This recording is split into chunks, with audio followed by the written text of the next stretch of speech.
Bienvenidos, muy buenos días. Esto es News and Coffee, es el Sweet and Coffee de la Plaza Foch. Yo soy su servidor Anderson Boscan. En el último programa del año, los celulares en silencio en este programa, por favor.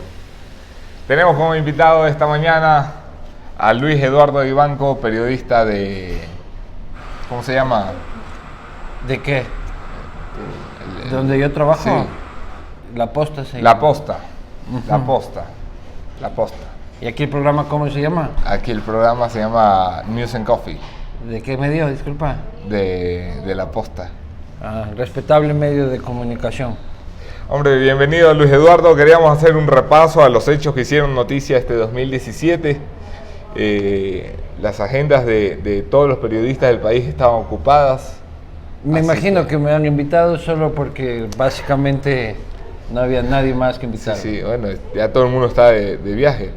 Sí, y yo debería estar durmiendo.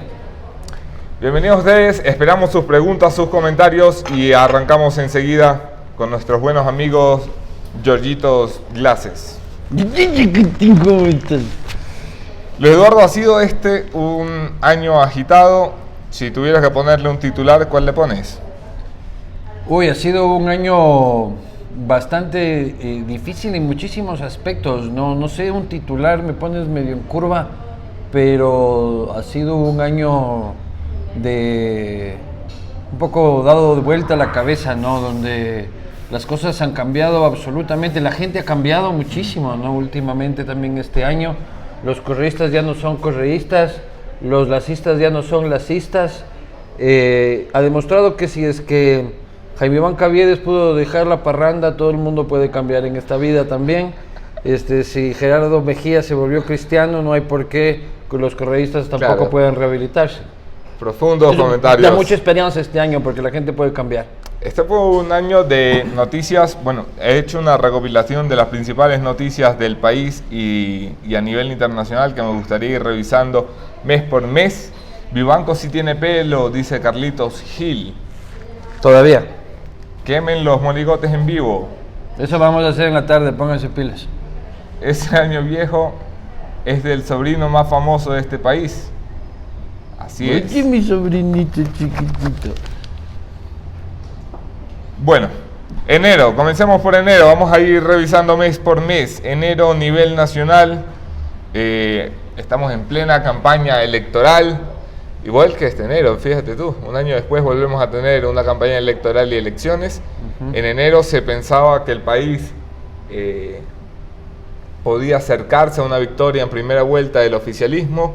Hubo mucho periodismo, hubo mucha investigación. Enero es un mes en el que mi antigua casa Expreso publica en una sola ronda 3 investigaciones de golpe, una sobre Odebrecht, una sobre el caso Caminosca, una sobre la ultrajada entrevista con Carlos Pareja Yanuseli, y así como Expreso, todos los medios apuestan por ir a pedirles cuentas a quienes quieren llegar al poder. ¿Sirvió para algo? Fue un mes bastante agitado porque estábamos en plena campaña. También fue una lluvia de encuestas. Vimos encuestas que favorecían a todo lado. Incluso ya solo faltaba ver que Washington pues antes estaba en segunda vuelta. Vimos una vez más a una oposición completamente dividida. Se había ya desde el año anterior, o sea, desde el 2016, se había pensado y se había anhelado desde parte de la oposición de que exista alguna suerte de unidad, ¿no? Y vimos también experiencias fracasadas de unidad como la que encabezó el alcalde Rodas con el alcalde Nebot. Fue un error no ir en una alianza a nivel de oposición. No sé qué tanto fue un error en virtud de que se había entendido que, por ejemplo, la segunda vuelta hubiese sido una experiencia de unidad absoluta de la oposición, y tampoco fue del todo productiva en virtud de que al final el presidente del día de hoy es Lenín Moreno. Pero enero fue un mes jodidísimo porque, bueno, estuvimos en plena campaña y tratamos los medios de esclarecer temas de corrupción, como tú dices, que al final no lograron decalar por completo en la ciudadanía, tanto así de que hay una segunda vuelta, pero con el oficialismo en primera línea, ¿no? Entonces, si bien ya para segunda vuelta, pero eso estamos hablando del mes siguiente, se trata de reducir la presencia de la imagen del vicepresidente en la campaña, no fue del todo productivo cuando salió los Capaya Leaks fueron de enero. De enero, sí. Yo pensé que iba a ser una bomba extrema, ¿no? Y a la final terminaron siendo más videos virales de WhatsApp y de YouTube y de Facebook y de Twitter que entretenían a este círculo de junkies políticos que estamos todo el tiempo atrás de esta cosa. Pero a la final fue bastante decepcionante porque Capaya no presentó nunca un documento, sino más bien fue Vamos a hablar de eso. Hay una pregunta para ti, señor Vivanco, ¿por qué odia tanto al señor Correa?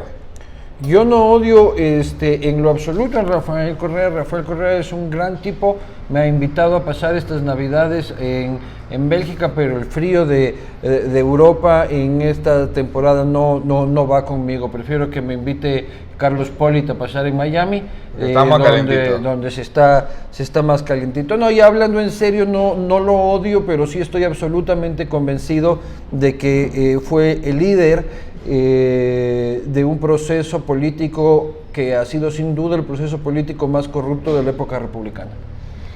A nivel internacional, enero fue también un año de cambios electorales. El 20 de enero asumió la presidencia de los Estados Unidos el muy ilustre Donald Trump, sin duda el personaje más curioso de la política internacional en la última década. ¿Tienes alguna opinión sobre Donald Trump?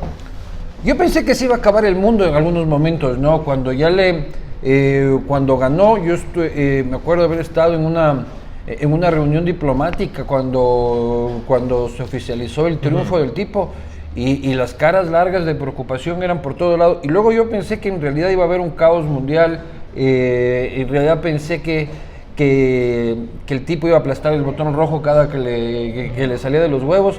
Pero en realidad creo que también el sistema y la fortaleza del sistema gringo como que lo fue acomodando al pana, ¿no?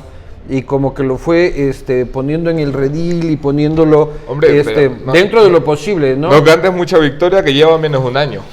Sí, pero yo pensé que iba a ser mucho más radical su gobierno desde un principio. Hasta ahora creo que no hay un solo ladrillo del bendito muro. Creo que se está dando contra las paredes, contra el muro, en realidad, en virtud de que no va a poder hacer lo que tanto ofreció, pero sí hubo una expectativa mundial en que, y también lo que nos demostró es que no solo, y se sentía como un fresquito, o sea, yo al final también luego, después de la preocupación, sentí un fresquito en el sentido de que hasta los gringos hacen cagadas, ¿no? O sea, no solo nosotros elegimos payasos, no solo nosotros elegimos populistas, sino la primera potencia del mundo es tan pendeja como nosotros. Hay gente que encuentra muchos paralelismos entre Donald Trump y Rafael Correa en su época de presidente.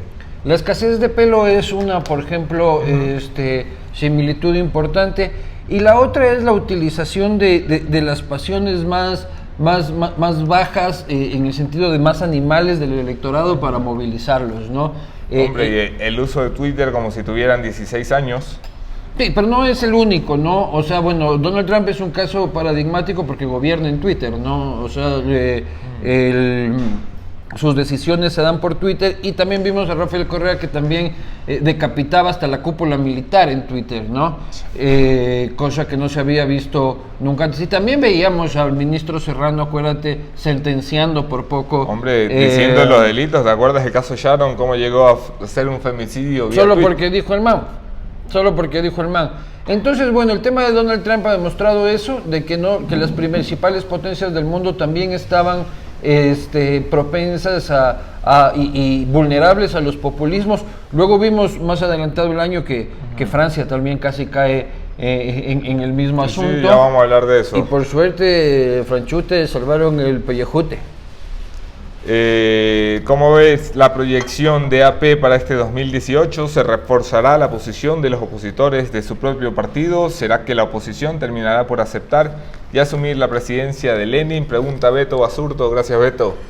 Bueno, Beto, yo creo que en el 2018 los más jodidos son la antigua y clásica oposición, que no sabemos si es que la podemos seguir llamando como tal. se consolidará Rafael Correa como el líder de la oposición, y la otra oposición tiene que realmente repensarse, ¿no? O sea, no puedes atacar algunas propuestas del gobierno porque son todas así muy bonitas. Un osito de peluche, nos dijo alguien alguna vez que parecía el presidente. Entonces, en realidad tienen un reto porque están atados de mano en el tema de que si es que atacan de frente al presidente Moreno, se van al bando de Rafael Correa. Entonces, ¿cómo hacer oposición sin ser vehemente? Que es en lo que 10 años venía practicando la oposición. O sea, la oposición venía 10 años practicando esa oposición dura, de radicalismo. Sí. Ahora ya no funciona y tienen que volver a analizar cómo. Yo creo que va más por el tema propositivo, por el tema de ser una oposición más buena onda, una oposición más de propuesta. Están bastante jodidos, ¿no? Yo creo que los dos bandos de país son irreconciliables. Yo creo que la bronca es absolutamente cierta. A mí lo que me preocupa... A mí lo que... No, deja. A mí lo que me preocupa... Chiquito. A mí lo que me preocupa es hasta qué nivel de profundidad va a llegar Lenín Moreno. O sea, hasta dónde está él dispuesto a llegar. ¿Está dispuesto a llegar? Todavía no conocemos el gobierno de Moreno, ¿no? Hay quienes dicen que empezará el 5 de febrero. Después de la consulta popular, eso supone que ya es gane o pierda, tendremos que conocer realmente cuál es el futuro de este gobierno. ¿Hay posibilidades de que pierda la consulta? Hay la pregunta número 2 que a mí me da muchísimo miedo porque en realidad solo hay un 60-40. Y se puede decir, ya, pero con 60 está todo chévere. No, lo que pasa es que el 60 tiene muchísimos padres, ¿no? En el 60 está todo el mundo. Ahí está Lazo, ahí está Nebot, ahí está Lenín Moreno, ahí está Gustavo Larrea, ahí está Mauricio Rodas, ahí están todos, ¿me explico? Y hay un solo propietario del 40%, que es un caganal. Rafael Correa es el único que capitaliza ese 40%, que incluso perdiendo un 60-40, para mí me parece una victoria para el tipo, ¿no? O sea, claro, el tipo tiene un subidón diciendo, hay 4 de cada 10 ecuatorianos que dicen que él lo capitalizará como que no es un tema de reelección, de concepto constitucional, sino que quieren que yo vuelva y mañana estoy y voy a hacer campaña. Ya habría perdido para hacer campaña para presidente, pero... El tipo como sea va a decir que ganó, ¿no? Febrero dio el paso para la segunda vuelta electoral, un escenario que muchos creían improbable. Compartan el video porque si es que no sube la audiencia no me vuelven a invitar. Hombre, vas muy mal, Vivanco, déjame decirte. Maldita sea. Va muy mal. Es que la gente ya está en la playa que le va a querer ver a Vivanco, chamadre. Quememos a Glass en vivo para tener más rating. Como ayer en los exteriores de la sede de Alianza País de la Chiris aquí en Quito, donde Ricardo Patiño aseguraba que iban a esperar a los violentos que querían desalojarlos, pues los pacíficos partidarios del correísmo han quemado una foto del presidente Lenín Moreno y todo. Yo sabía que estaban echando cohetes, pero no vi que habían quemado la foto. Han quemado, sí, ya te muestro la foto, para que me creas. Oye, pero eso no será como ataque a la falta de inclusión, a los discapacitados, claro. Hermano. A mí me parece un... Discapacitadismo. Pero es evidente, ¿no? Ya vas a ver...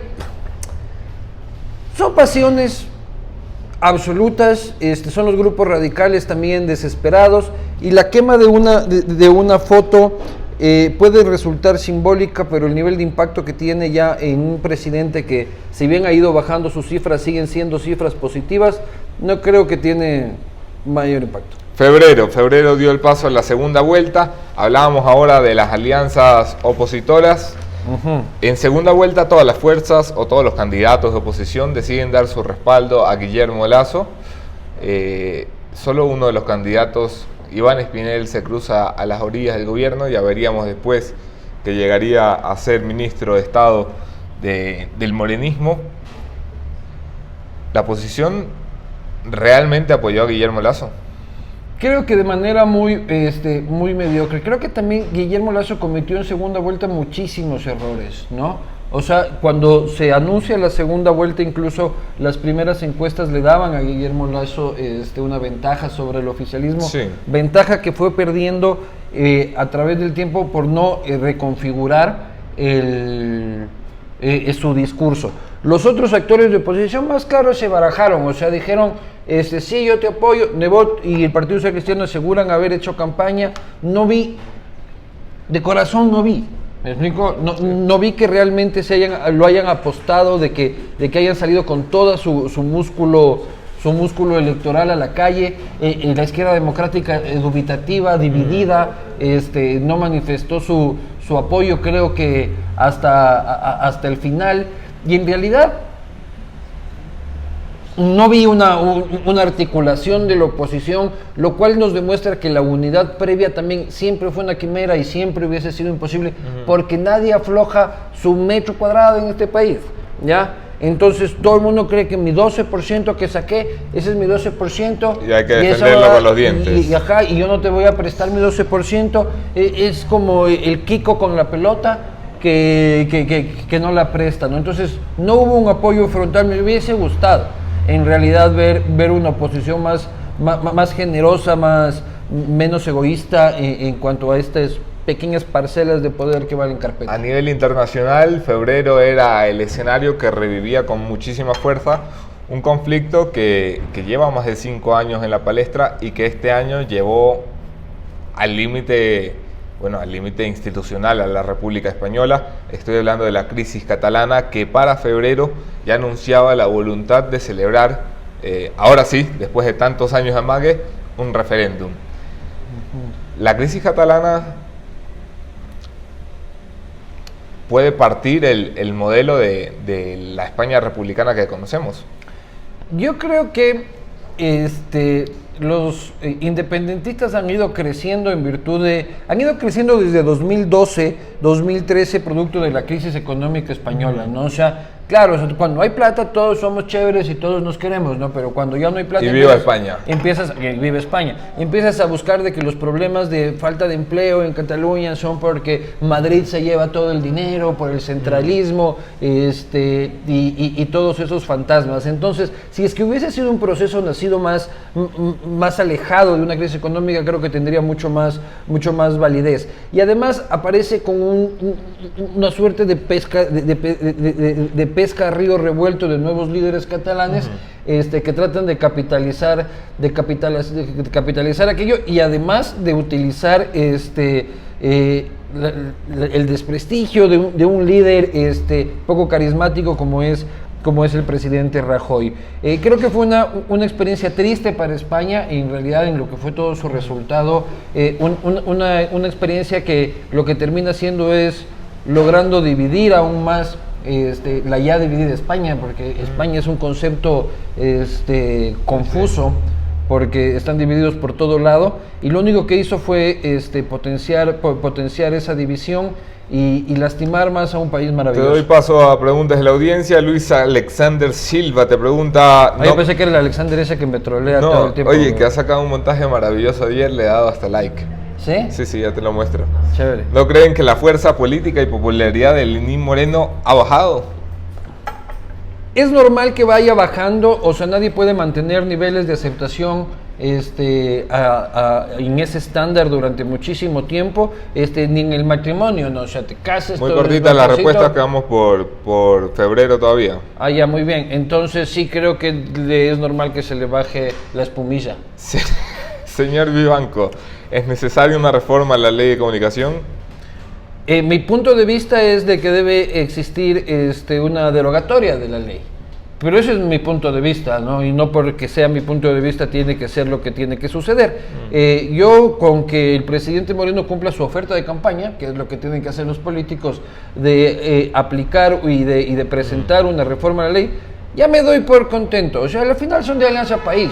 ¿Me explico? O sea, nos guste o no nos guste, Lenín Moreno es de Alianza País y es toda esa gente. De Alianza País o de Democracia Sí o de Revolución Ciudadana, que es que ya no sabemos qué es Alianza País. Pero bueno, viene de ese mismo proceso que le gusta esa pendejada, ¿me cachas? Entonces, si es que logramos tener este año una ley de comunicación por lo menos ochoísta, menos jodida, ya me doy por contento. ¿Eliminar la Supercom? Esa hueá tiene que mandarse a la basura inmediatamente, y con el que está dentro también. Ok. Edgaray, ¿crees que después de la consulta se despertarán las protestas en la calle? Oye, ¿aquí sirven más cafecito en estas entrevistas? Es uno por entrevista. Ah, mierda. Otro americano para el señor Vivanco. ¿Me repites la pregunta? Después de la consulta, ¿saldrá gente a las calles? El tema de la movilización de la gente es una de las grandes victorias de la Revolución Ciudadana, ¿no? La desmovilización de la gente. O sea, vemos procesos de corrupción escalofriantes en este país. De aquí nadie sale a la calle. Ya ni siquiera salimos a la calle a celebrar porque el MLE quedó campeón, ¿no? O sea, nos hemos vuelto muy activistas de Twitter, muy activistas de Facebook, que está bien en cierta medida, pero eso no tiene que desmovilizarnos. O sea, hemos visto el proceso, los escándalos de corrupción más graves de la historia del Ecuador y no hay un solo yamingo en la calle. Antes por 4 pendejadas estábamos... Hombre, tal vez muy pronto, ¿no? Bueno, 10 años han pasado, mi hermano. Hombre, hay un cambio de gobierno, un gobierno que está tratando de darle esperanza a la gente, que le dice, mira, voy a tratar de resolver las cosas, ¿para qué vas a salir a la calle? Lo que no veo es un liderazgo que convoque. Ese es el asunto. O sea, si es que, en realidad yo veo que la gente dice, si es que Lucio me llama a la calle, no voy. Si es que van los mismos actores y me llaman a la calle, pana, no voy, ¿ya? Y una convocatoria ciudadana, espontánea y casi orgánica, pero desde la ciudadanía, es muy raro que suceda. Siempre seguimos siendo unas sociedades, no solo aquí, sino en todo el mundo, que seguimos liderazgos, ¿no? Seguimos siendo... Marzo fue un mes marcado en Ecuador por las riendas de la nación venezolana. Allí tenemos un doble episodio en las noticias nacionales.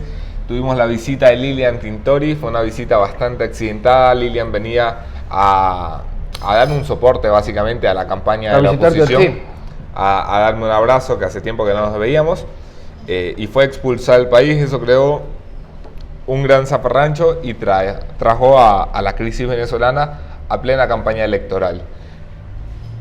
¿Te parece ahora en retrospectiva que era demasiado exagerado traer el modelo venezolano a discusión en un país como Ecuador? Creo que la oposición trató de utilizar el fantasma venezolano como un elemento de campaña, un fantasma que le ha sido útil a Colombia, por ejemplo, que le ha sido útil a algunos procesos como el argentino. Lo que pasa es que en nuestro caso funcionó, pero se desgastó. Lastimosamente bombardeamos tanto con las noticias de Venezuela que la gente empezó a escuchar y a leer sobre los muertos de Venezuela como las bombas de Bagdad, ¿no? Sí. Empezó a ser lluvia y ya no había ninguna novedad al respecto. La venida de Tintori creo que fue mucho más efectiva como sucedió que se hubiese podido estar acá. Esa es una de las meteduras de patas típicas del gobierno anterior, que la terminaban regando tratando de evitar los escándalos, ¿no? Entonces fue mucho más mediático, fue mucho más internacional el asunto, pero de ahí a la gente de a pie, o sea, al taxista de afuera, pregúntale quién es Tintori, ya no tiene puerca idea. O sea, la gente que sabe quién es Tintori y que sabe qué pasa con Leopoldo y que tal y cual, esa gente ya no vota por Alianza País hace 8 años. ¿Me explico? Entonces era afianzar un asunto en un electorado que ya era cautivo de la oposición. Lo que nunca hizo la oposición es buscar el otro electorado. La gente que no le importa un carajo lo que haga Maduro, lo que quiere es que le digan cómo van a arreglar esta pendejadita aquí, o este centro médico, o esta escuela de aquí, o... Marzo es también, por eso te hablaba de la partida doble venezolana, marzo es también el mes del quiebre final de la institucionalidad venezolana. El Tribunal Supremo de Justicia, el TCJ, por pedido evidentemente del presidente Nicolás Maduro, suspende con una sentencia la Asamblea Nacional Electoral en manos de la oposición. Es decir, hay el llamado golpe de Estado legislativo. La postura de Ecuador entonces ha variado muy poco con la postura de Ecuador de Lenín Moreno en relación a Venezuela. Hemos pasado del cachiporrerismo al chavismo a la abstención más decente que se pudo lograr. ¿Te parece suficiente? Lo que sucede en Venezuela ya es ridículo. O sea, la institucionalidad, yo ya no sé qué salida democrática tiene esa vaina. O sea, porque no hay una salida institucional. No digo que una salida por medio de las armas, tampoco estoy tan de acuerdo con eso. O sea, Venezuela está absolutamente jodida. O sea, yo no le veo una salida fácil, a menos de que exista una articulación internacional que ya acorrale. Y que no sucede porque siguen existiendo países como nosotros, hace un año, como vos decías, que estábamos ahí de cheerleaders de Maduro, y ahora en el que vemos a una canciller yendo todavía por ese camino y a un presidente yendo por otro, ¿no? Pero sin tomar una línea dura. Espero que el cambio de embajador en la Organización de Estados Americanos, ojalá, dé otra cara, porque a mí me da un caganal de vergüenza, o sea, ser parte de un país que apoya a un dictador tan nefasto como ese baboso del Nicolás Maduro.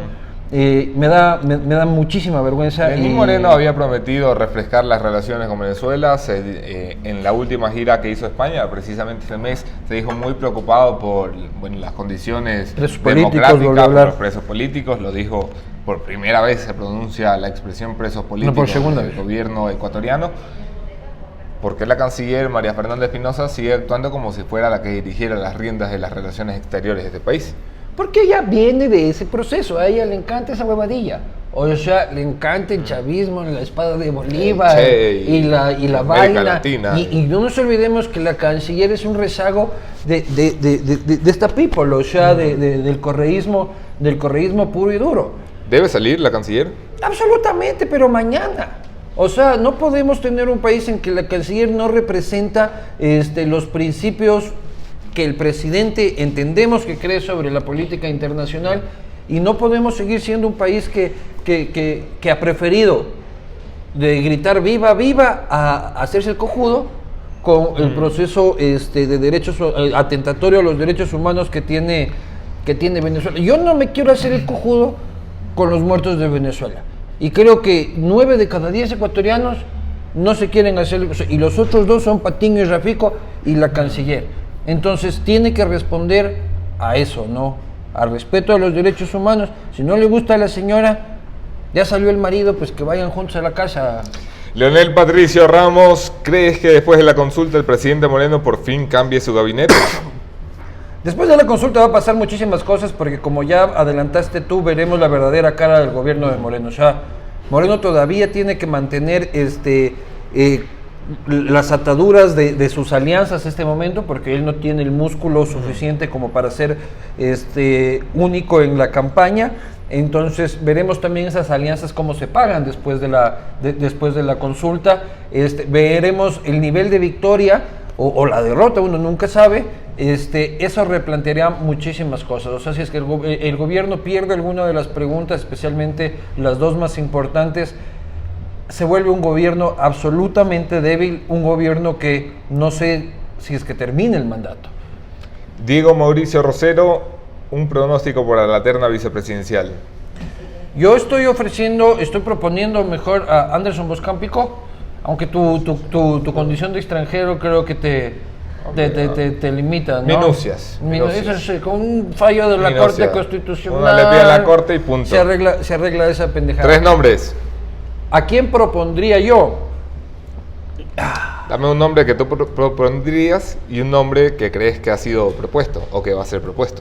O sea, yo creo que la terna va a tener que, como es antes de la consulta y necesitan el apoyo del país y de la parte operativa y de las bases y de toda la parte articulada principalmente de la costa, creo que la vicepresidenta Vicuña va a ser parte de eso, pero por esto, no creo que al final sea elegido. El problema es gravísimo porque necesitan los votos de los morenistas y también de la oposición. No es que solo Moreno y los grupos de morenistas van a decidir. Entonces necesitan un nombre que sea amable para ambos lados, ¿no? Y creo que yo que he conversado con varios miembros de la oposición sobre este tema en esta semana, de todas las bancadas, más o menos tengo el mismo sentir. Te lo resumo en unas palabras de un asambleísta que no puedo citar ahora. Si es un nombre más o menos presentable, el primero de la terna.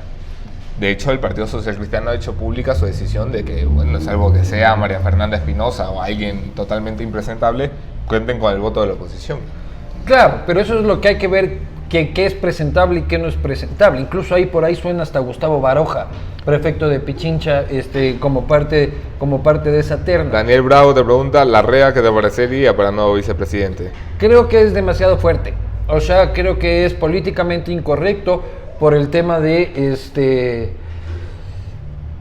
darle la razón a Correa. Me explico, eso políticamente no se hace y no creo que Gustavo Larrea se esté dispuesto a ello. No es el perfil de la... Diego Mauricio Rosero, ya pues déjense de huevadas, saluden también a los panas de Londres, en el exterior también vivimos los ecuatorianos que los vemos.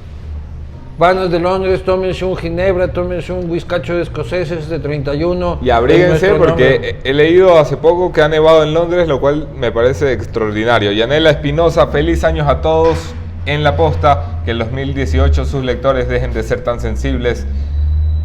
Sí, ojalá. Gracias, Yanela. No, mentira, sean sensibles, mándenos al carajo cada que puedan. Eso nos construye como periodistas y como seres humanos. Abril, llegamos a abril en Ecuador, hay un nuevo presidente, se llama Lenín Moreno, y hay un político que es derrotado en las elecciones que denuncia un fraude electoral. El país se congestiona 2 semanas, estuviste pasando frío allá afuera del Consejo Nacional Electoral en la 6 de diciembre, para que veas que ya me he aprendido las direcciones. Sí. ¿Cómo se vivió esa etapa y cuál crees que fue el resultado? ¿Cómo valoras? Guillermo Lasso perdió o ganó, no las elecciones, perdió o ganó por haber denunciado el fraude.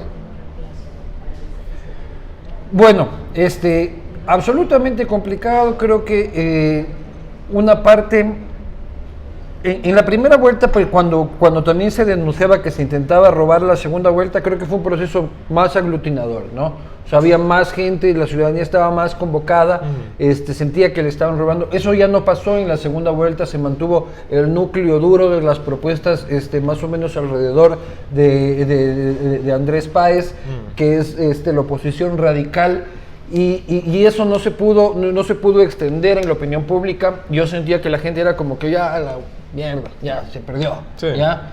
Y eso dejó... Bueno, eso lo sentían incluso muchos asesores de Lasso. Yo recuerdo la noche de las elecciones, después de la jornada, que fue una jornada larguísima, 1 de la mañana y tal, cuando habíamos cerrado la edición, llamé a uno de los asesores más cercanos de Lasso y me dijo, mira, vamos a pelear, vamos a dar la pelea, pero está perdido. Pero ya la presidencia está perdida. Absolutamente, y creo que eso afectó muchísimo a Lasso porque no logró probarlo del todo. ¿Me explico? No logró probarlo del todo y eso lo afectó políticamente. Me imagino que lo habrá afectado anímicamente. Y bueno, debe ser jodido que vos estés convencido que te robaron la presidencia. O sea, si es que a uno le roban el vuelto en la tienda, imagínate la presidencia de la República. Entonces creo que hubo un bajón muy potente en el espíritu de la oposición, por lo menos de esa oposición absolutamente decepcionada. Estaban seguros de que este era el momento, después de 10 años, de cambiar el rumbo, de asumir el país con su política, y creo que redujo muchísimo ese espíritu, ¿no? Y creo Guillermo Lasso, ese bajón también es el que ha ayudado a Moreno a subir, ¿no? Guillermo Lasso, después de la denuncia de fraude, desaparece del mapa, pierde espacio político, mantiene su espacio político pero congeladito hasta que lo tenga que usar. ¿Cuál es su lectura? Creo que termina absolutamente golpeado. Hay una euforia de victoria de Alianza País, a pesar de que Moreno sí lo toma con recato, dice, bueno, la mitad del país está del otro lado, vamos a profundizar el diálogo. Fue el primer presidente electo de este país en tener protestas en las calles antes de asumir el poder. Absolutamente, pero mientras él trataba de utilizar este tono conciliador, el otro, el Rafico, estaba, madre, si ven ustedes, que tal y cual, que ni sé qué, que ni sé cuánto, ¿no? Entonces, a Guillermo Lasso entra en un periodo de recapacitar, de repensarse, que creo que es un proceso que todavía no ha terminado en su partido y en él mismo. Entiendo que no ha terminado.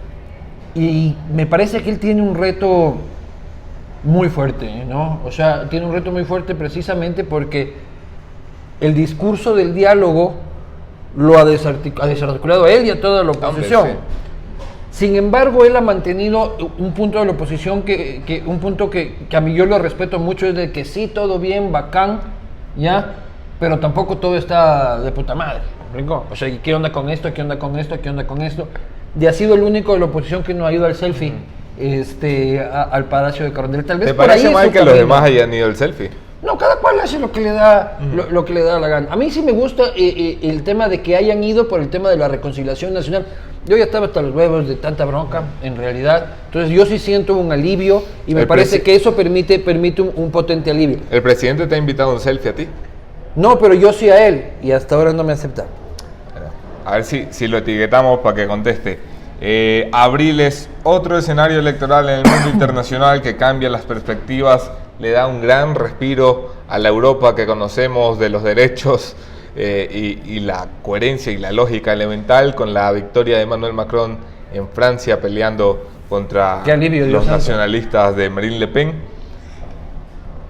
Se ha deshinchado un tipo que prometía tanto, que prometía ser el joven el Rafael Correa bueno, ¿sabes? El tipo que llegaba sin partido, que quería llevar un proceso de reformas radicales, que quería conseguir mayoría en el Parlamento y hacer cambios de verdad, que prometía un nuevo estilo, joven, simpático, alegre, distinto. ¿Se ha desemplado?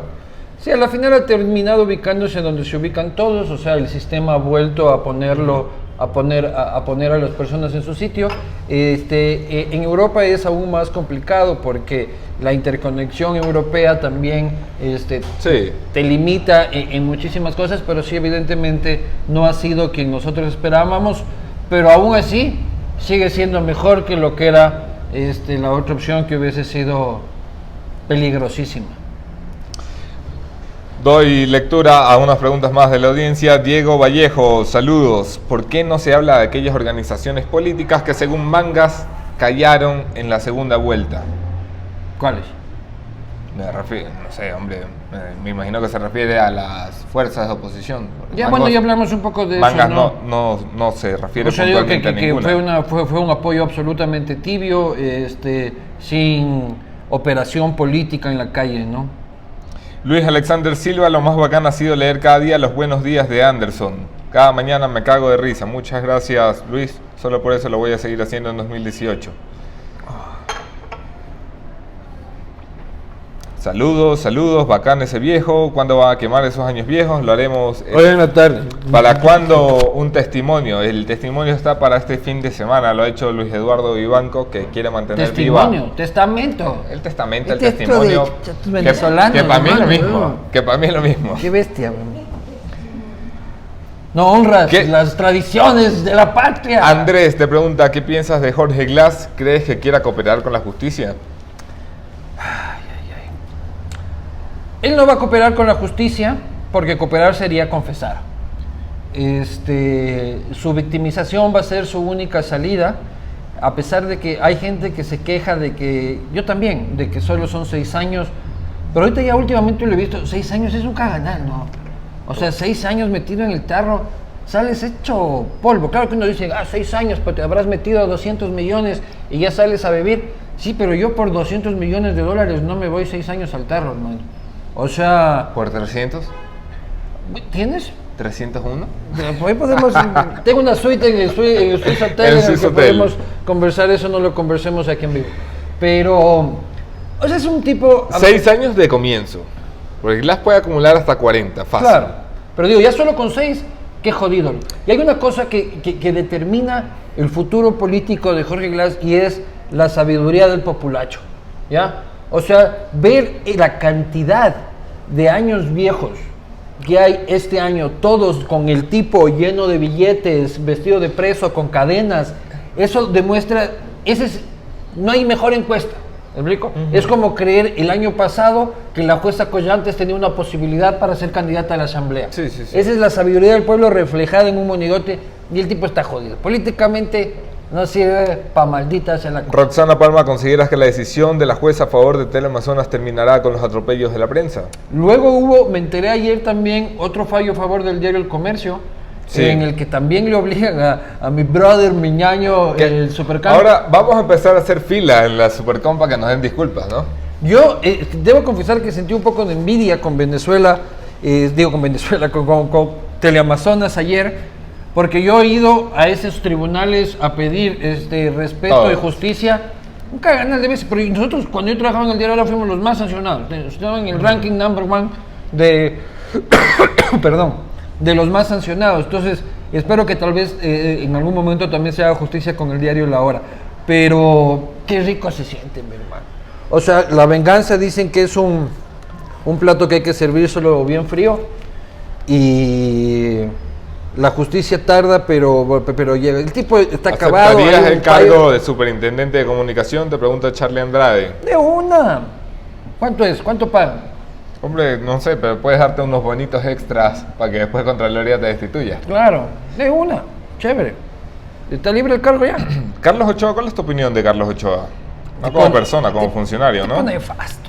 O sea, es esa gente que se hinchó de poder durante los 10 años, pero luego se acaba esa pendejada y salen a la calle, no es, no das real por esa persona, ¿no? Profesionalmente, ¿quién le va a dar camello, hermano? ¿Yeah? Si el man sale, ¿qué va a terminar en la radio de Bélgica ahí o...? Podríamos contratarlo en La Posta también, ¿no? Para que cuide la oficina en las noches, claro. Entramos al mes de mayo. Hay una posesión en Ecuador, 24 de mayo 2017. Lenín Moreno da un discurso que cambia todas las previsiones, todas las predicciones y todas las proyecciones. Cuando se para, cuando se pone delante del Parlamento el presidente de la República y promete acabar las sabatinas, acabar el discurso del odio, ser un presidente a la europea, que esta es una frase que me gusta mucho, es decir, que los ministros hagan su trabajo y el presidente hable solo lo que tiene que hablar. Hay una euforia en este país. ¿Ha cumplido ese discurso Lenín Moreno? De a poquito, de a poquito. En realidad, disculparán que estoy como estaba ese día Rafael Correa, con enfermito. Lo ha ido cumpliendo de a poco, creo que no con la profundidad que algunos hubiésemos esperado, pero es el verídico peor es nada de la política, de la política actual. Vimos un discurso que rompía con lo que veníamos escuchando, el tema de no voy a hacer sabatinas. Qué belleza, hermano, porque los sábados no había cómo estar tranquilo. Ahora cómo estar tranquilo los sábados, uno pasaba ahí, puta, y preguntando, ya me putearon, ya. Entonces empezaban a reventar los tweets. Quería decir que ya el tipo me había mandado el carajo en la sabatina. Entonces ahora ya puedo disfrutar de los sábados con mayor tranquilidad, y creo que el país respira mucho mejor los fines de semana, ¿no? A pesar de que tenía poca audiencia el tipo, ¿no? Nico Muñay te pregunta, ¿Lazo se salvó de estar en la presidencia? Yo te he escuchado muchas veces decir, ni Lazo lo hubiera hecho mejor que Moreno. O sea, en virtud de verlo a través del tiempo, creo que ha sido mucho más efectivo para la destrucción de un modelo totalitario que se reviente desde adentro. Si es que hubiese ganado Guillermo Lasso, por quien yo voté, hubiésemos visto una alianza país absolutamente cohesionada, como una fuerza de oposición súper potente. Incluso creo que veríamos, Jorge Glass estaría libre, porque no hubiesen aflojado jamás las riendas o sea, los jueces hubiesen seguido obedeciendo, los fiscales hubiesen seguido obedeciendo, país estaría muy, muy, muy, muy potente, y creo que lo mejor es que se autodestruya, ¿no? En Estados Unidos, en mayo, se pone a prueba la institucionalidad del Estado, con un hecho que toma por sorpresa a la opinión pública en general, y se convierte en la gran trama que va, yo creo, a marcar todo el gobierno de Donald Trump, que es la trama rusa, con el despido del director del FBI, James Comey. El presidente Donald Trump despide a alguien a quien le pidió que suavice una investigación en su contra. O sea, no sé si ponemos en contexto lo grave que es esto. Estaba haciéndolo a la latinoamericana. Oye, esto que estás investigando sobre mí, dale suave. Dale suave. Eso es bueno en lo que decía en un principio, o sea, que los gringos también hacen cagadas, ¿no? Y que no solo nos toca a nosotros. El tema del espionaje ruso es gravísimo, ¿no? Y no solo tuvo intervención en las elecciones gringas, sino ha tenido intervención en el proceso catalán del que habíamos hablado también. Sí. Algunas de esas cosas orquestadas desde francesas. Y algunas cosas de esas orquestadas y un poco ejecutadas desde nuestra embajada en Londres. Embajada. Entonces, es un tema grave. Toca la embajada, una digresión. Julian Assange debe irse en 2018. Pobre tipo, ¿no? O sea, ¿cuántos años lleva ahí? 5 años metido en un cuarto, hermano. Yo del man me entrego ya, o sea, para estar metido ahí, yo creo que tiene que salir, yo creo que el presidente Moreno ya tiene que sacarlo, no podemos ser covacha de un hacker. Y peor de un hacker que pasó, yo lo admiraba mucho al principio, sí. Pero luego se volvió a ser un perro de Putin y ya perdió para mí todo respeto de esa irreverencia, de libertad, de revelar documentos. Ahora es una pieza un filtrador de los rusos. Que funciona para su política internacional. Entonces básicamente ya dejamos de tener un activista cibernético, defensor de los derechos humanos, a tener un hacker de Putin al que le tenemos que dar de comer todos los días y que utiliza nuestra embajada como motel. Nico Buñay, ¿qué viene para los Bucaram en 2018? Abdalá Bucaram será candidato en el 2019, entiendo que a la prefectura de Guayas, será candidato a lo que sea, o prefectura o alcaldía de Guayaquil, por el hecho de que necesita su ego, necesita su animal político serlo. No creo que tenga futuro. De hecho, creo que hará una campaña muy divertida, pero no creo que tenga futuro. Es la noticia de junio, es el regreso del expresidente 2 décadas después de su exilio en Panamá. Llega y promete que va a meter 500.000 de personas en las calles de Guayaquil. Fue un fracaso su regreso, un fracaso político. O sea, lo que pasa es que Bucaram vivía de sus viejas añoranzas, de sus viejos recuerdos, y pensaba de que la gente lo iba a recibir como lo recibió en su debido momento a su regreso de su anterior exilio, lo cual ya no pasó. O sea, Bucaram no entiende los nuevos tiempos políticos, no entiende de que ya tal vez ese tipo de populismo no es el que cuadra en los nuevos electorados. Entonces llega y hay poca gente. Él trata de capitalizar. Yo lo entrevisto muy poco tiempo después de que, pocos días después de que llegue, y seguía con esa euforia de su regreso, que creo que ha ido disminuyendo lógicamente con el tiempo. La realidad lo va trayendo a tierra. La realidad lo va a ir trayendo a tierra. Igual va a ser candidato para satisfacer ese ego de su animal político, pero tiene muy pocas expectativas, y creo que el gran damnificado de todo esto es Dalo. ¿Ya? Dalo había hecho una campaña presidencial que, más que ganar la presidencia, buscaba posicionarlo, llevar el apellido Bucaram con la frente en alto. O sea, además me parece algo valiosísimo que en lugar de renunciar a su apellido lo asumiera y dijera, pero yo soy yo. Había logrado una imagen propia. Esta se pone en riesgo con el regreso de Bucaram. Se pone en riesgo con el regreso de Bucaram y con el puñete de Jacobito a Ricardo Rivera, ¿no? Eso fue en media campaña, y lo que hizo fue traer a Abdalá Bucaram Puley a Abdalá Bucaram Ortiz, ¿no? O sea, volverlo a traer a los viejos roldosismos. Entonces, lo que hace la llegada de Abdalá Bucaram Viejo es cortarle las alas de la carrera política de Dalo absolutamente. Vimos ya el regreso del viejo PRE, que está bien, todo el mundo tiene su derecho, pero el viejo PRE a tomarse fe, que tanto le costó a Dalo tratarlo de presentar como una agrupación política más fresca, que incluso pudo aglutinar a Ramiro, ya me olvidé el nombre de apellido. ¿Ramiro cuál? El candidato a vicepresidente, el abogado. Ramiro Aguilar. Ramiro Aguilar, disculpe doctor si está viendo. A María Mercedes Cuesta y otras figuras de que no eran tradicionales. Junio fue también... el escenario de uno de los peores atentados del 2017. Una furgoneta empezó a atropellar gente en un puente de Londres.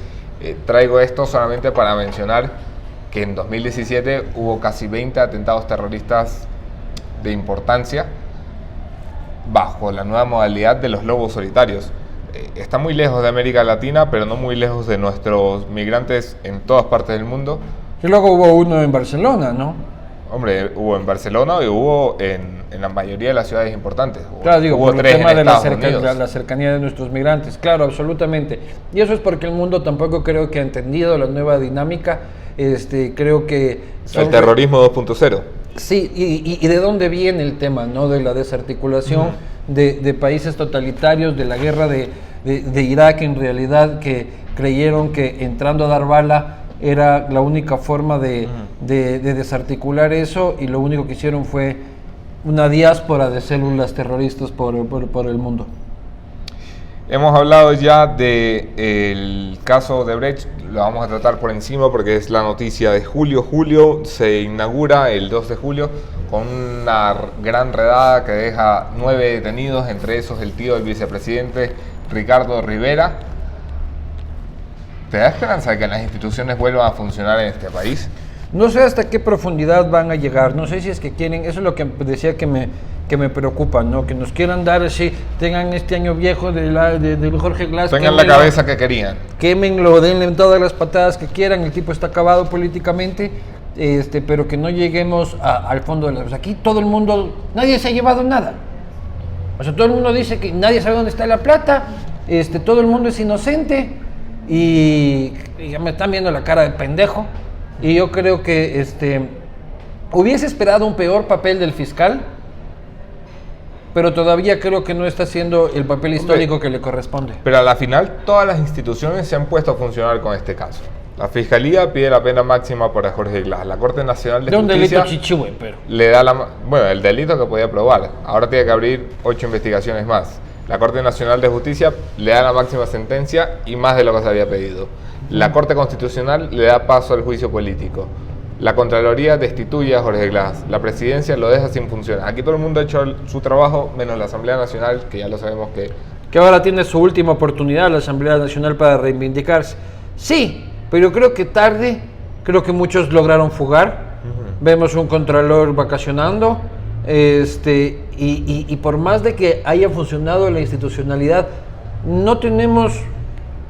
los resultados, ¿dónde está la plata? ¿Cuánto es la plata? En realidad tenemos solamente la nata superficial. Creo que abajo hay muchísimo más condumio que no sé hasta qué punto están interesados en escarbar, porque tema de Brecht, ¿me explico? Pero el tema de Brecht es las colas, ¿ya?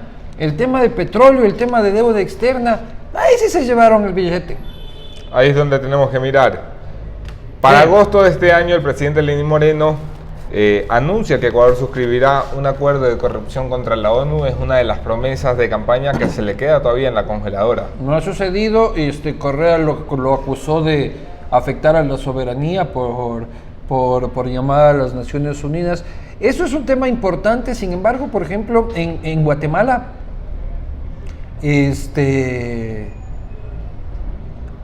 ha sido un arma de doble filo, ¿no? Porque si has visto cómo las Naciones Unidas la se superpoderosa comisión que puede destituir presidentes, ¿no? Y se volvió un actor político absolutamente potente, ¿no? Eso no creo que sea medido, y creo que en Guatemala perdió la objetividad técnica de las Naciones Unidas y se volvieron un actor político. Me parece interesante que vengan para aportar, pero tampoco creería de que son la gran salvación y la luz que iluminará nuestras cucarachas. Septiembre es un mes de doble tragedia, en un mismo mes con distancia... Buen programa, dicen. Esas no lees, ¿no? Los que me piropean... Esto, me escribió mi mamá, ¿ve? Eso no dices, ¿no? Esta es una pasante de la posta que ha puesto buen programa. Ajá, pero ahí está mi mamá saludando a la mamita que está en la playa. Septiembre, doble tragedia en México, 2 terremotos con distancia de 14 días.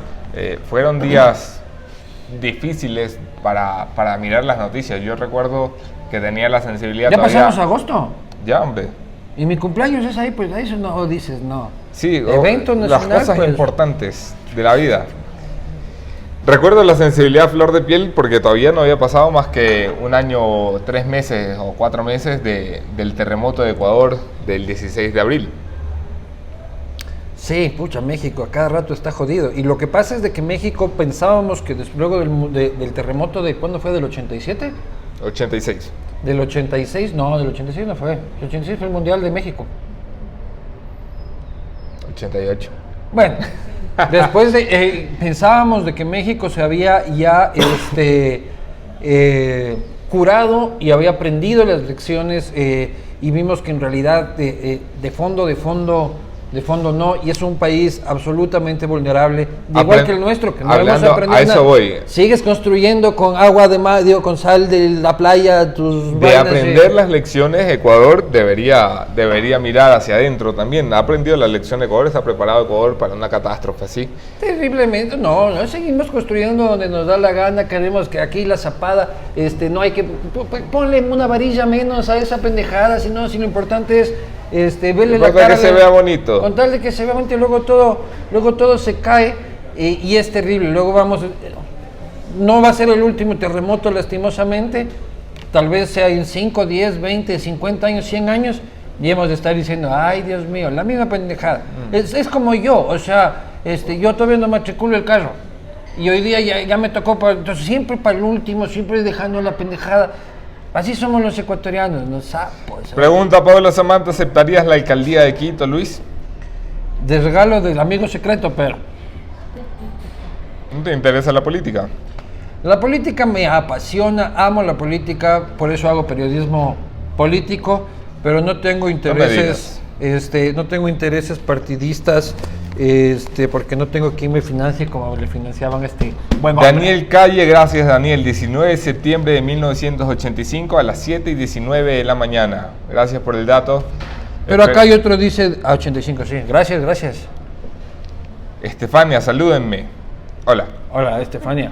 Feliz año. Llegamos a octubre. Hoy ya estamos en noviembre. No, octubre. Jorge Glass es apresado. Qué lindo día. 2 de octubre. Recuerdo que aquel día aquel todavía día. no arrancaba la posta. Que ¿Te arrancaría. ¿No te acuerdas? Que ese es un evento importante. En octubre arranca la posta. ¿Sí? Vamos a empezar por ahí antes de Jorge Glass. Jorge Glass puede esperar, que está en prisión. Igual no nos está viendo, no se va a enojar. Capaz, ¿no? Arranca la posta. Este es el primer fin de año de la posta. Tenemos 2 meses y pico al aire. ¿Cómo valoras un medio como este? ¿Es un medio? Somos una plataforma de difusión de contenidos periodísticos de calidad. Bueno, el tema de la posta es una aventura maravillosa en el que me siento absolutamente libre de hacer periodismo con toda la irreverencia que creo que necesita el país. Eso genera críticas por muchos lados. Entiendo que los grandes, que les gusta así la cosa profunda y nos pueden llegar a criticar, pero nosotros hacemos periodismo para la gente normal, para la gente bacán, para la gente que utiliza redes, y queremos llevarles las cosas importantes en sencillo a ellos. Ya no me interesa a mí contentar al gran catedrático, para eso ellos tienen otros espacios y si quieren venir acá, siempre bienvenidos. Estoy muy agradecido por lo que ha sucedido durante estos 2 meses, tanto a nivel de anunciantes, de que ver que hay marcas privadas, de que en realidad apuestan por esto, que era también el gran mito de que se puede rentabilizar. De que no se puede rentabilizar. Nosotros estamos ahí en ese proceso, estamos explorando, pero estamos tirando cheques ya. Estamos tirando cheques, entregando maletines en el Swiss Hotel. Pero creo que también ha sido una buena experiencia. Me encanta el cariño de la gente que ha demostrado durante esto, la fidelidad de la gente en la calle que se acerca y te dice, hey, oye, brother, dale para adelante, me encanta lo que están haciendo. Esa vaina te reconforta mucho más que un jugoso maletín de Odebrecht. Eso es lo más lindo. Creo que hemos logrado durante este poco tiempo encontrar nuestra identidad, encontrar nuestra forma de hacer periodismo, que puede ser ligero, pero de ahí tiene mucha profundidad también. No nos hemos quedado solo en la superficialidad, hemos llegado a casos de corrupción, hemos utilizado documentación, hemos logrado entrevistas exclusivas, hemos hecho periodismo en vivo, en la calle, así que al que no le gusta porque todavía cree en las tradiciones y en el libro empolvado del periodismo de 1970, lo respeto, ¿ya? Pero son otros tiempos y yo confío mucho más en un periodismo más comprometido, con una línea editorial más transparente. Tuvimos una crisis esta semana cuando montamos caras de personajes políticos sobre cuerpos de mujeres en una portada de Los Cañonazos Bailables, que pretendía recoger lo mejor del año. Sí, bueno, llama crisis, pero sí, bueno, puede ser considerado una crisis. Hubo mucha gente que nos criticó por poner la cara de Glass en una chica en bikini, como eran los discos de los cañonazos bailables. ¿Se acuerdan que nuestros viejos ponían un LP en un disco de cañonazos y eran unas chicas así? Entonces la gente asumió como que la cosificación del cuerpo de la mujer, la gente, o sea, alguna gente, la utilización para vender, pues no estoy vendiendo nada, si bueno fuera a cobrar por eso, pero no va tan allá. O sea, el tema es, así eran los discos, caguémonos de risa a fin de año con los cañonazos bailables y pongámosle a Jorge Glass el cuerpo de mujer, ¿ya? No va por ahí, o sea que entonces vayan a tirarle pintura a las mujeres en bikini en la playa, pues, porque también, o sea, creo que también llegamos, y respeto muchísimo, o sea, a toda esa gente que me ha criticado, que nos ha criticado durante esta semana, respeto muchísimo su punto de vista, sus críticas y puteadas son absolutamente bienvenidas, pero creo que hemos llegado a niveles de sensibilidad y creo profundamente que hay luchas respetables que se empañan con los radicalismos, ¿no? Entre esos el feminismo, del cual yo soy feminista, pero los radicalismos me asustan. Igual creo que los antitaurinos es una lucha respetable, que su radicalidad empaña sus objetivos. Así que no se lo tomen tan así. Pues, Romela Quieta Núñez está llorando por los cañonazos. Sí. Que lloren. Llegamos a noviembre, el regreso del expresidente Rafael Correa. Rapidito, que ya nos estamos pasando totalmente el tiempo. Rafael Correa comete un error, un acierto al volver. Creo que tenía que venir al rescate de las migajas de lo que quedaba de su partido, ¿no? Creo que si es que no volvía, a pesar del papelón y de lo poco que pudo capitalizar, le quedaría mucho menos, ¿no? O sea, creo que llegaba a darle una pequeña dosis de esperanza a Patiño y a sus otros panas, de que todavía había un camino para su línea. Entonces era necesario. Vergonzoso a la final, porque él esperaba, igual que Bucaram, ¿no? O sea, los dos esperaban ser recibidos por las masas, y las masas estaban en otro lado, ¿no? Hombre, estaban camellando las masas. Seguramente no estaban recibiéndolos. Además, los dos que han mencionado, Bucaram y Correa, han llegado al país en un vuelo privado, que dice mucho, ¿no? Sí, en cambio uno en cooperativa tiene que ir a todos lados. Para variar. Queremos un avión en la posta. Diciembre. ¿Cuál es la noticia del mes de diciembre? La noticia del mes de diciembre es la sentencia de Jorge Glass. Claro. Pero tienes también la activación del juicio político. Tienes también... Entonces, Jorge Glass es la noticia. Jorge Glass es la noticia del año, en realidad. Ajá. ¿Es más importante que Lenín Moreno presidente? Yo creo que sí, hombre. Oye, no clasificamos al Mundial este año. Puta, este vale de dato el deporte. ¿Qué es el Mundial? El Mundial, valimos carpeta este año en el Mundial. ¿En qué año? O sea, no, en la ¿Qué mes fue eso? Valimos carpeta desde el principio, porque todo el año fuimos valiendo carpeta, hermano. Pero terminamos de valer carpeta y no fuimos al Mundial, que es el próximo año. Cerramos este espacio, Luis Eduardo. Muy brevemente, el próximo año, ¿qué se viene? El próximo año hay Mundial de Fútbol. Ajá, en el que no estamos. En el que no estamos. Tampoco dijiste Melec campeón. Tenemos el 3 de enero presentación de la terna supuestamente para vicepresidente. La asamblea empezará a negociar quién va a ser de esa terna el vicepresidente. Tenemos la apelación y para la segunda instancia del juicio de Glass y el inicio de este nuevo proceso jurídico de Glass hasta que termine ratificado o rechazado en última instancia en casación. Tenemos la consulta popular importantísima que define el futuro político de Lenín Moreno.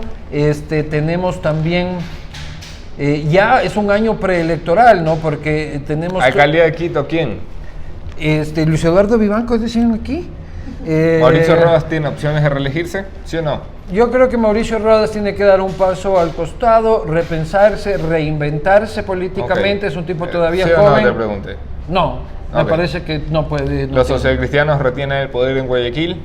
Yo creo que sí. Yo creo que sí, sea quien sea el candidato, que entiendo que será Cintia, me parece que será... ¿Lenín Moreno va a ser el gran elector detrás de los alcaldes? Dependiendo de si es que decide hacerlo, ¿no? O sea, su amistad, vínculo, por ejemplo, con Nebot, me parece que llegará también por ahí de no te voy a joder en Guayaquil, ¿ya? O sea, vos no me jodas, yo no te jodo, y así todos somos felices. Pero me parece que la gran batalla es Quito.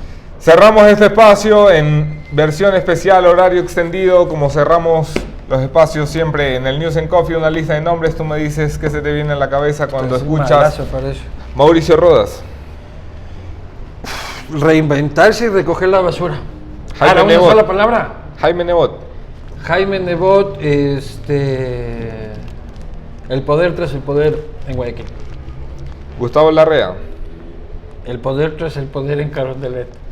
Lenín Moreno. Una buena oportunidad. Eso. Rafael Correa. Demencia presenil. Carlos Ochoa. Luis Eduardo Vivanco. Ha sido un placer. Nos Gracias. vemos el próximo año. Cuídense y saludos de mi sobrino. Ya nos veremos para el martes 3 de enero. Espero que tengan un gran fin de año, que apapachen a sus familias, que tomen mucho, que se pasen el chuchaqui. Y ya nos veremos acá. Otro tema, otro entrevistado, mismo entrevistador.